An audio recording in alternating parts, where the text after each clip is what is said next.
After the trial of Kyle Rittenhouse, in which he was acquitted of all 5 counts, I read probably one of the most ignorant things I have ever read by a writer for CNN. His name is John Blake, and based upon his bio, he's from Baltimore. That's relevant, so put a bookmark there. We'll get back to that. Here's what he wrote in his headline. There's nothing more frightening in America today than an angry white man. There is nothing more frightening in America today than an angry white man, he writes, and proceeds to make his case. I've watched 3 separate trials about white male violence, he said, unfold the past few weeks, Kyle Rittenhouse being one of them, Ahmaud Arbery being another one.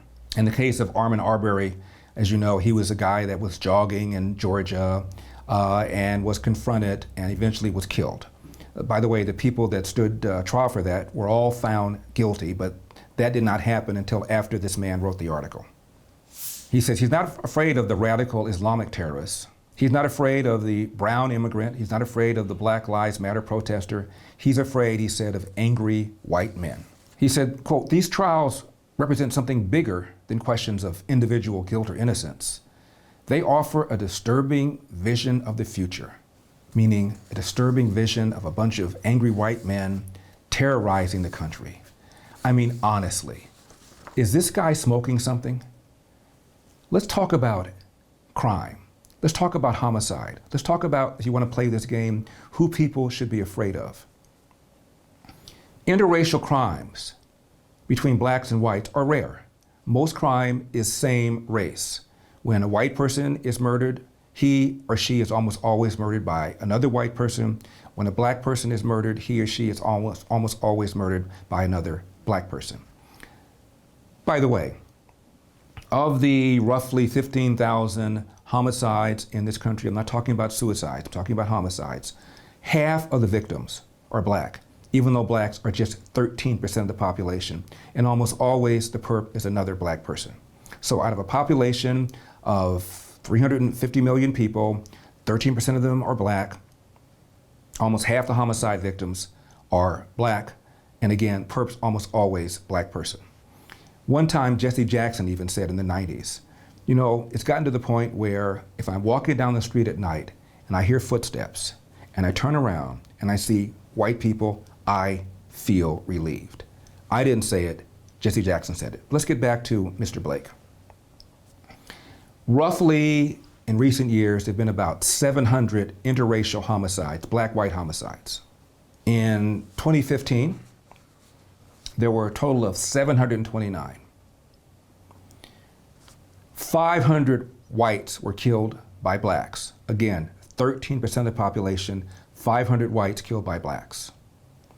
229 blacks were killed by whites, at around 61% of the population. So whom should be fearing whom, if Mr. Blake wants to play that game? You know, I'm getting sick of the news. Every day it's the left trying to make another money grab. Whether it's looking at your accounts, taxing your unrealized gains, there's no shortage to their creativity when it comes to taking your hard-earned money to fund their expensive, far-reaching agenda. I've said it before, and I will say it again. You are making a mistake if you are not diversifying your savings. Hold gold in a tax-sheltered account, or just hold gold at your home in your safe.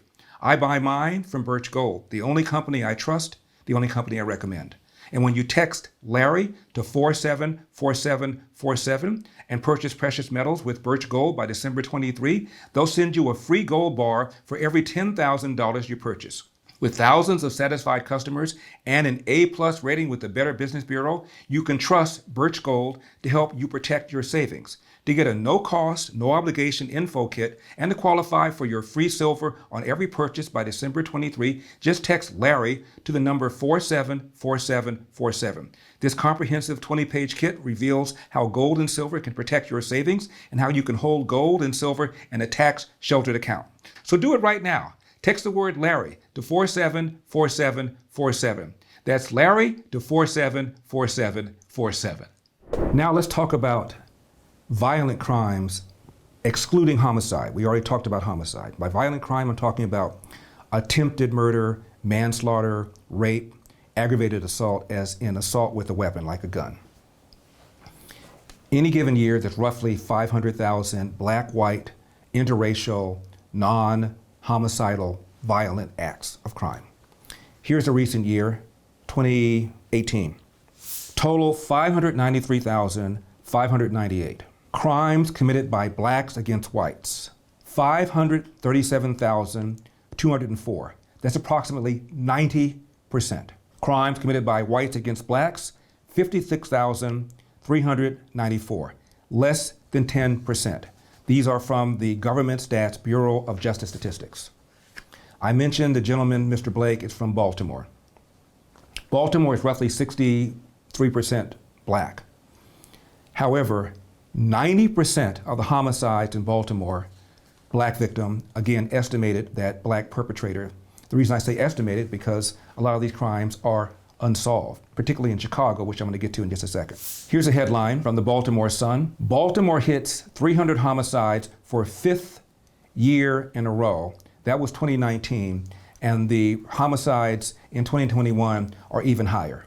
So here is a city that, as I said, is roughly 63% black, over 300 homicides in recent years, on target to break record in recent years, this year, 90% of them estimated to be black on black. And this man claims he is in fear of angry white men. Now, let's turn to other cities. Chicago. Chicago is roughly 30% black. Chicago is on track for more homicides than any year since 1996. The city is 30% black, 80% of the homicides estimated to be black on black. The reason I say estimated is because roughly 75% of these homicides are unsolved. You know why? There is an anti-snitch culture, and there's a fear of retribution because many of these are gang-related killings. That's Chicago. New York. New York is roughly 26% black. 71% of the shooting victims are black in New York City. Chicago is often deemed to be the murder capital of the country, and it is in absolute homicides, but not in per capita killings. Per 100, roughly 18 per 100,000. Cities like St. Louis and Baltimore, 3 times worse. St. Louis is roughly 40%, 46% black. It is estimated that 90% of the homicides, black victims. Let's take 1 year, 2017. There were 205 murder victims. 192 murder victims were black out of that number. 64.54 murders per 100,000 residents gives St. Louis the title of the murder capital of the country in terms of the rate at which people are murdered. Number 2, Mr. Blake's hometown, Baltimore, 58.27 per 100,000, again making Baltimore number 2. And this man says that he fears angry white men. Honestly, what's he talking about? This is why we have so many problems in this country. You're not getting anywhere unless you first tell the truth.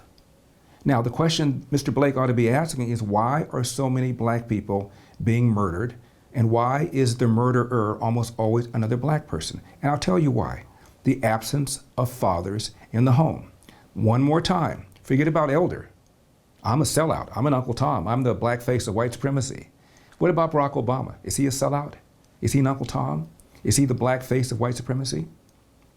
Because Barack Obama, not Larry Elder, Barack Obama said, a kid raised without a father is 5 times more likely to be poor and commit crime, 9 times more likely to drop out of school, and get this, 20 times more likely to end up in prison. The question Mr. Blake ought to be asking is, why have we gone from having 25% of black kids entering the world without a father in 1965 to nearly 70% today? But no, let's talk about angry white men. Pathetic, absolutely pathetic.